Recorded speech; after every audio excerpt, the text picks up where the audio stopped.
दोस्तों, आज हम आपको एक ऐसी सच्ची कहानी सुनाने जा रहे हैं जो न केवल दिल दहला देने वाली है, बल्कि यह भी दिखाती है कि प्यार और भरोसे के नाम पर किए गए धोखे का अंजाम कितना भयावह हो सकता है। ये कहानी है हर्षिता ब्रेला की। दिल्ली की एक मासूम लड़की जिसकी शादी उसके पिता ने अपनी पूरी जमा पूंजी और पुश्तैनी जमीन बेचकर बड़े अरमानों के साथ की थी। उन्हें उम्मीद थी कि उनकी बेटी एक खुशहाल जिंदगी जिएगी, लेकिन शायद किस्मत को कुछ और ही मंजूर था। हर्षिता का पति, जिसने वफादारी और सुरक्षा का वादा किया था, उसी ने उसकी जिंदगी छीन ली। हर्षिता की हत्या के बाद वो फरार हो गया। लंदन में उसके ठिकाने का पता लगाने के लिए 60 जासूसों की टीम काम कर रही है, लेकिन अब तक कोई सुराग नहीं मिला है। कुछ लोगों का मानना है कि वो भारत में कहीं छुपा हुआ है, कानून और इंसाफ से बचने की कोशिश कर रहा है। ये कहानी सिर्फ हर्षिता के दर्द और उसके टूटे सपनों की नहीं है, बल्कि यह एक चेतावनी भी है कि रिश्तों को बहुत सोच समझकर आगे बढ़ाना चाहिए, अन्यथा इसका अंत कितना खौफनाक हो सकता है। एक पिता जिसने अपनी बेटी के लिए सब कुछ कुर्बान कर दिया, और वही अब अपनी बेटी के लिए इंसाफ की लड़ाई लड़ रहा है। और क्या होता है जब सपनों का घर बर्बाद हो जाता है, जब एक पति जो सुरक्षा और प्यार का वादा करता है और वही सबसे बड़ा दुश्मन बन जाता है। इस दिल दहला देने वाली सच्चाई को जानने के लिए वीडियो को अंत तक जरूर देखें कि आखिर क्यों हर्षिता की कहानी हर उस इंसान के लिए एक सबक है जो रिश्तों में प्यार और भरोसे की उम्मीद करता है। दरअसल ये सच्ची घटना है दिल्ली के द्वारका की। यहीं द्वारिका में एक छोटा सा परिवार रहता था। उस परिवार में माँ बाप के अलावा 2 बेटियां थी।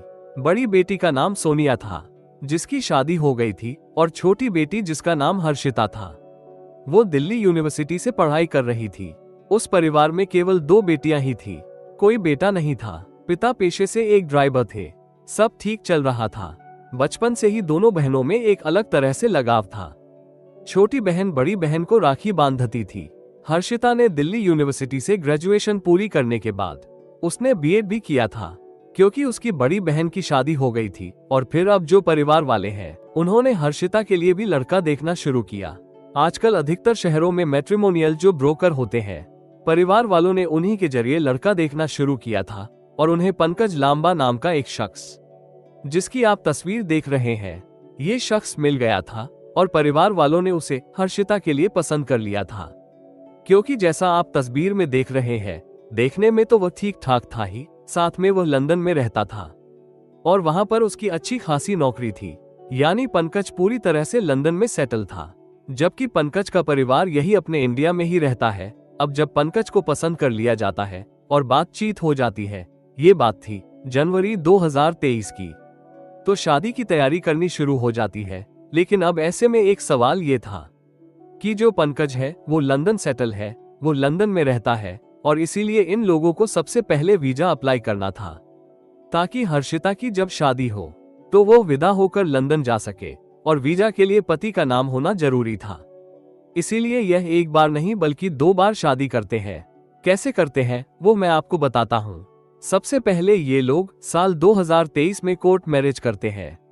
जो इनके परिवार वाले हैं, वो पंकज लामा और हर्षिता ब्रेला की कोर्ट मैरिज करवाते हैं। और कोर्ट मैरिज करवाने के बाद जब रजिस्ट्रेशन हो जाता है, तब हर्षिता वीजा के लिए अप्लाई कर देती है, ताकि उसका वीजा लग जाए। और इसी बीच जो पंकज है वो वापस लंदन चला जाता है। और लंदन जाने के बाद फिर वो साल 2024 में वापस आता है, क्योंकि वीजा मंजूर हो गया था और शादी की तारीख भी निर्धारित कर दी गई थी। वापस आने के बाद जो तारीख तय होती है, उस तारीख पर मार्च 2024 में पूरी परंपरा के साथ, हिंदू रीति रिवाज के साथ, ये दोनों शादी के बंधन में बंध जाते हैं। हर्षिता शादी को लेकर कितनी खुश थी, आप इन तस्वीरों से अंदाजा लगा सकते हैं। यहाँ आप तस्वीरें देखिए। एक तस्वीर है जिसमें हर्षिता की बहन उसकी नथ ठीक कर रही है, और इसमें वह लिखती है कि जो बड़ी बहन है वो उसके लिए कब मां बन जाती है कुछ पता नहीं चलता। इसके अलावा कुछ और तस्वीरें आप देखिए, कैसे जो पंडित जी हैं वो मंत्र पढ़ रहे हैं, सिंदूर दान किया जा रहा है, शादी की सारी जो रीति रिवाज होते हैं वो किस तरीके से निभाए जा रहे हैं। परिवार वाले बेहद खुश हैं, हर्षिता बेहद खुश है, और 30 अप्रैल को ये लोग लंदन के लिए निकल जाते हैं। अब यहाँ से हर्षिता विदा होती है, सीधे लंदन पहुंचती है। ये जो आप देख रहे हैं, ये हर्षिता का घर है, जहां पर वो जाकर अपने पति के साथ रहती है। बीच बीच में वो अपने माँ बाप से बात करती रहती है, लेकिन अधिकांशतः बात करते करते फोन कट जाता था। माता पिता इस बात पर ज्यादा गौर नहीं करते थे, जबकि वह सोचते थे कि बेटी विदेश में है, शायद नेटवर्क इशू होगा।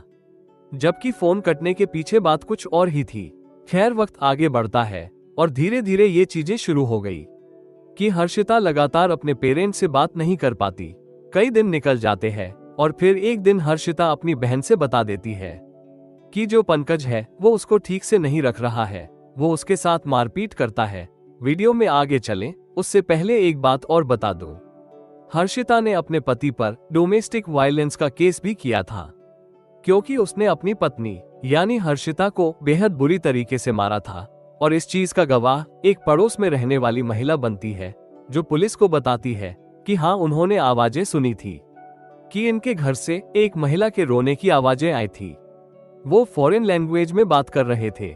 फॉरेन लैंग्वेज का मतलब पंजाबी लैंग्वेज में बात कर रहे थे, क्योंकि लंदन के लोगों के लिए जो पंजाबी लैंग्वेज है वो फॉरेन लैंग्वेज है, और इसीलिए वो बोलती है कि वो लोग विदेशी भाषा में बात कर रहे थे।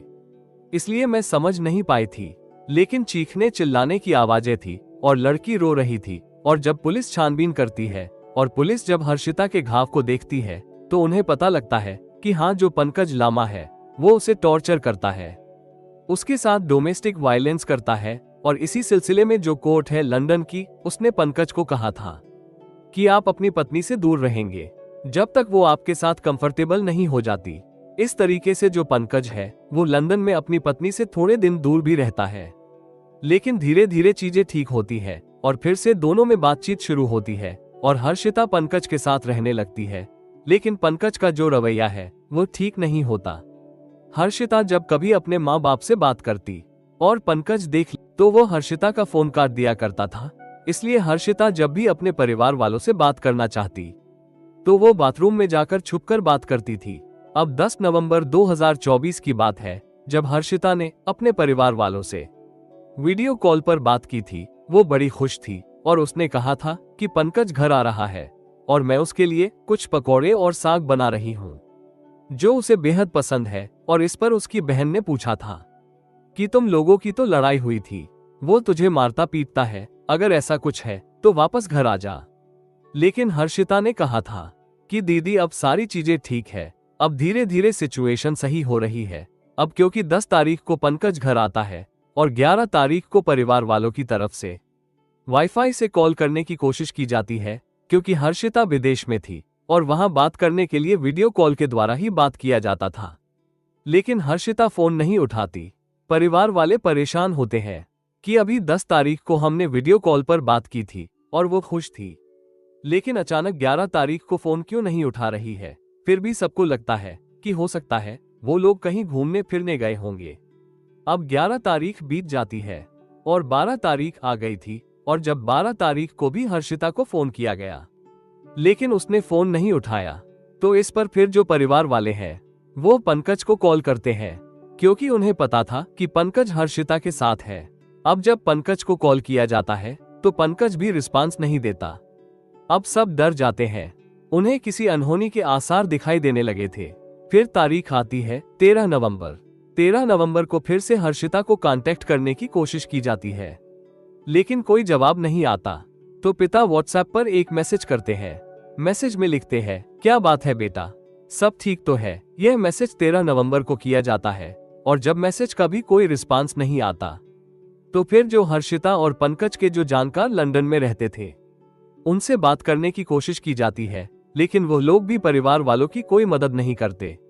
अब ऐसे में जो सतवीर ब्रेला थे, यानी हर्षिता के जो पिता थे, उनका एक जानकार लंदन में रहता था जो सरदार ही था। वो उसको कॉल करते, उसके सामने रोते हैं, गिड़गिड़ाते हैं और उससे बोलते हैं कि मेरी मदद करो, मेरी बेटी रिस्पांस नहीं दे रही है।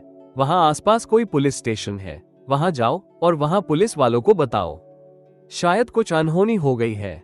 मुझे बहुत डर लग रहा है कि आखिर मेरी बेटी फोन क्यों नहीं उठा रही है और वो कहां चली गई है, वो किसी के बात का जवाब क्यों नहीं दे रही है। अब ऐसे में जो वो सरदार साहब थे वो वहां के एक पुलिस स्टेशन पहुंचते हैं, लेकिन एक बहुत बड़ी समस्या थी कि उनको ठीक से हिंदी भी बोलनी नहीं आती थी। वो केवल पंजाबी भाषा बोलते थे और वहां पर जो अंग्रेज थे, यानी जो पुलिस वाले थे, वो सारे अंग्रेजी बोल रहे थे। लेकिन वहां पर आप किस्मत देखें कि एक पंजाबी सरदार जो पुलिस वाला था, वो उनसे टकरा जाता है और वो उनको पूरी बात बताते हैं, समझाते हैं कि हमारे गांव की लड़की है, हमारे दिल्ली से आई हुई है, वो अपने पति के साथ रहती थी, वो मिल नहीं रही है। परिवार वाले कांटेक्ट करने की कोशिश कर रहे हैं, पर हर्षिता का कुछ पता नहीं है। अब सामने वाला जो पुलिस वाला है, वो उनकी समस्या को समझता है और तत्काल एक्शन लेता है और हर्षिता के लिए हर कहीं सर्च ऑपरेशन चला देता है। नॉर्थहैम्प्टनशायर पुलिस की टीम अब हर्षिता को तलाश कर रही थी, लेकिन न वो मिल रही थी, न उसका पति पंकज लांबा।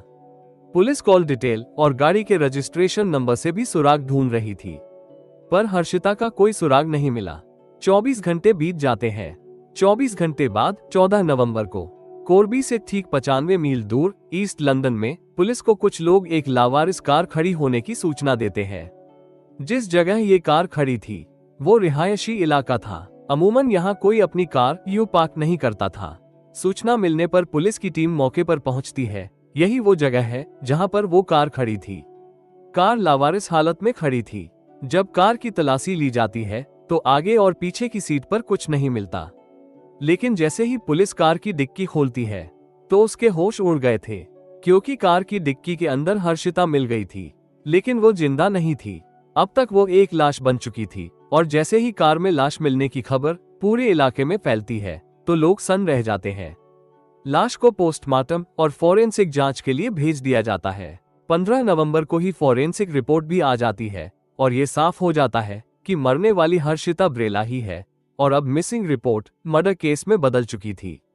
पुलिस के सामने सबसे बड़ा सवाल ये था कि कातिल हर्षिता के घर से 95 मील दूर कार चलाकर यहां तक क्यों आया और फिर यहां कार लाश समेत छोड़कर कहां भाग गया। पुलिस की तफ्तीश शुरू होती है। हर्षिता और उसके बैकग्राउंड को खंगाला जाता है। तभी उसके पति पंकज लांबा के बारे में जानकारी मिलती है, लेकिन पंकज लांबा न घर पे था और ना ही उसका मोबाइल ऑन था। पुलिस हर्षिता और पंकज को लेकर उसके जानकारों से पूछताछ करती है, लेकिन कोई सुराग नहीं मिलता। इस दौरान पुलिस की एक टीम तमाम सीसीटीवी कैमरे को खंगालती है। हर्षिता और पंकज के कॉल डिटेल रिकॉर्ड निकाले जाते हैं और उनकी गाड़ियों के रजिस्ट्रेशन नंबर के जरिए उनकी मूवमेंट पता करने की कोशिश की जाती है और उनके ऑफिस के स्टाफ और पड़ोसियों से लंबी पूछताछ करती है, पर कुछ पता नहीं चलता। अब पुलिस के लिए सबसे हैरानी वाली बात थी पंकज लांबा की गुमशुदगी, वो भी ठीक हर्षिता के कत्ल के बाद। दरअसल पुलिस को शहर के अलग अलग हिस्सों से कई ऐसे सीसीटीवी कैमरों की फुटेज मिली जिनमें हर्षिता के कत्ल के फौरन बाद पंकज नजर आया था। शहर के जिस हिस्से से कार की डिक्की में हर्षिता की लाश मिली थी, उस जगह भी पंकज एक कैमरे में नजर आया था। पुलिस के मुताबिक ये तस्वीर उस वक्त की है जब वो लाश को कार में छोड़कर वहां से पैदल निकल रहा था। इसी तरह ये तस्वीरें उस वक्त की हैं जब वो शहर के अलग अलग हिस्सों से शहर के बाहर निकलने की कोशिश कर रहा था, क्योंकि वो कार बरामद हो चुकी थी जिसकी डिक्की में हर्षिता की लाश थी। और जब पता किया जाता है तो वो कार पंकज और हर्षिता की ही थी। तमाम इलेक्ट्रॉनिक सबूतों को परखने के बाद आखिरकार इस केस पर स्पेशल क्राइम यूनिट को लगाया जाता है, East Midland special operation major crime unit को, यानी EMSOU को हर्षिता मर्डर केस की जांच की जिम्मेदारी सौंपी जाती है। 60 डिटेक्टिव इस केस पर लगाए जाते हैं और आखिरकार रविवार यानी 17 नवंबर को EMSOU के detective chief inspector Johnny Campbell एक प्रेस कॉन्फ्रेंस बुलाते हैं। इस प्रेस कॉन्फ्रेंस में वो हर्षिता मर्डर केस को सुलझाने का दावा करते हुए ये बताते हैं कि हर्षिता का कातिल कोई और नहीं बल्कि उसका अपना पति पंकज लांबा है। इसके साथ ही डिटेक्टिव ये भी बताते हैं कि हर्षिता का कत्ल करने के बाद पंकज इंग्लैंड से निकल भागा है, लिहाजा उसके लिए इंटरनेशनल सर्च शुरू कर दी गई है। उन्होंने आम लोगों से भी अपील की है कि अगर हर्षिता या पंकज के बारे में छोटी से छोटी कोई भी जानकारी उनके पास हो तो वो पुलिस से जरूर शेयर करें। इस तलाश का एक अहम पड़ाव भारत भी है, चूंकि पुलिस को शक है कि पंकज इंग्लैंड से भागकर भारत भी जा सकता है। खैर, उस दरिंदे की तलाश जारी है, लेकिन वो अभी तक किसी के हाथ नहीं लग पाया है और जब तक वो पकड़ा नहीं जाता तब तक ये कहना मुश्किल है कि वास्तव में हर्षिता का कत्ल किया क्यों गया। हर्षिता की बहन सोनिया का कहना ये भी है कि कई सारी चीजें धीरे धीरे करके पता लगी। दरअसल जो पंकज लांबा है, उसने मेरी बहन को पूरी तरीके से तोड़ दिया था। वो मेरी बहन को मारता पीटता था। मैंने कई बार उससे बोला था कि वापस आ जाओ, पर वो बोलती थी, दीदी हम मिलकर किसी तरीके से इस घर को संभाल लेंगे। साथ ही साथ जो हर्षिता की बहन है, उन्होंने ये भी कहा कि जब हमने मैट्रिमोनियल ब्रोकर के जरिए इस लड़के के बारे में पता लगाया था, तो पता लगा था कि यह लंदन में एक कंपनी में अच्छी पोस्ट पर काम करता है। लेकिन बाद में हमें पता लगता है, जब हर्षिता शादी करके वहां जाती है, कि यह एक सिक्योरिटी गार्ड है। और इसके बाद जब हर्षिता डोमेस्टिक वायलेंस का केस लगाती है, तो इसकी जॉब चली जाती है। और इसके बाद ये डिलीवरी बॉय का काम करता है, और इसीलिए घर चलाने के लिए हर्षिता वहां पर एक वेयर हाउस में काम करने लगती है। लेकिन यह उस बात पर भी हर्षिता से चिढ़ता था, जबकि हर्षिता से लगातार पैसे लेता था, बदले में उसे टॉर्चर करता था। अब ऐसे में जो परिवार वाले हैं, वो इंसाफ की गुहार लगा रहे हैं। वो बार बार यह आखिरी मैसेज दिखा रहे हैं और पुलिस से कह रहे हैं कि आप भारत में सर्च ऑपरेशन चलाइए। आप मानिए ना मानिए, लेकिन पंकज आकर इंडिया में ही कहीं छुप गया है और कोई उसका साथ इस पूरे केस में दे रहा है। दोस्तों, यदि इस पूरे मामले में कुछ कदम उठाए गए होते, जैसे शादी से पहले पंकज लांबा और उसके परिवार की पूरी पृष्ठभूमि जांचनी चाहिए थी। मैट्रिमोनियल एजेंसियों के जरिए मिले व्यक्ति पर तुरंत भरोसा करने की बजाय उसका चरित्र, उसकी आदतें और उसके पिछले संबंधों की जानकारी हासिल करनी चाहिए थी। शादी के बाद भी हर्षिता के संपर्क में रहना और उसके जीवन की नियमित जानकारी लेना बेहद जरूरी था। जब वो लंदन में थी, तो उसके साथ होने वाले व्यवहार को नजरअंदाज नहीं करना चाहिए था। हर्षिता ने परिवार को पति के दुर्व्यवहार और मारपीट के बारे में बताया था। ऐसे मामलों में इसे गंभीरता से लेना चाहिए था और तुरंत कानूनी कार्रवाई करनी चाहिए थी। घरेलू हिंसा के मामले को नजरअंदाज करना भारी गलती साबित हुआ। विदेश में शादी करने पर लड़की के लिए एक स्थानीय संपर्क बनाना चाहिए था, ताकि किसी परेशानी की स्थिति में तुरंत मदद मिल सके। शादी के बाद दंपति के बीच तनाव होने पर उनकी काउंसलिंग करवानी चाहिए थी। इससे रिश्तों में सुधार की संभावना बढ़ जाती। पंकज का व्यवहार शुरू से ही संदिग्ध था, क्योंकि शादी के बाद लंदन लौटने पर वो हर्षिता को परिवार से दूर रखने की कोशिश कर रहा था। इस व्यवहार को गंभीरता से लेना चाहिए था। जब हर्षिता ने घरेलू हिंसा का केस दर्ज कराया, तो पुलिस और कोर्ट को कठोर कार्रवाई करनी चाहिए थी। पंकज पर निगरानी रखी जानी चाहिए थी। शादी के दौरान और बाद में हर्षिता के माता पिता को अपनी बेटी की स्थिति और पति के साथ उसके संबंधों पर पूरी स्पष्टता बनाए रखनी चाहिए थी। इन सावधानियों से इस दुखद घटना को रोका जा सकता था। हालांकि अब इस घटना से सबक लेना जरूरी है, ताकि भविष्य में इस तरह की त्रासदियों को टाला जा सके। ये घटना केवल हर्षिता की दर्दनाक कहानी नहीं है, बल्कि यह एक गंभीर चेतावनी है। यह उन लोगों के लिए भी एक सबक है जो जल्दबाजी में बिना पूरी जांच पड़ताल के अपने बच्चों की शादी तय कर देते हैं। हर्षिता का परिवार अब भी न्याय के लिए लड़ रहा है। ये घटना समाज को ये सोचने पर मजबूर करती है कि कैसे हम अपने बच्चों को बेहतर भविष्य और सुरक्षित रिश्तों का आश्वासन दे सकते हैं। दोस्तों, इस घटना को सुनाने का उद्देश्य किसी का दिल दुखाना नहीं है, किसी को परेशान करना नहीं, बल्कि आपको जागरूक करना है, आपको सचेत करना है। दोस्तों, इस पूरी घटना के बारे में आपकी क्या राय है, कमेंट बॉक्स में जरूर बताएं। और अगर हमारी मेहनत पसंद आई हो, तो इस वीडियो को लाइक करते हुए शेयर भी करें। अगर आपने अब तक चैनल को सब्सक्राइब नहीं किया है, तो प्लीज चैनल को सब्सक्राइब कर लीजिए। जय हिंद।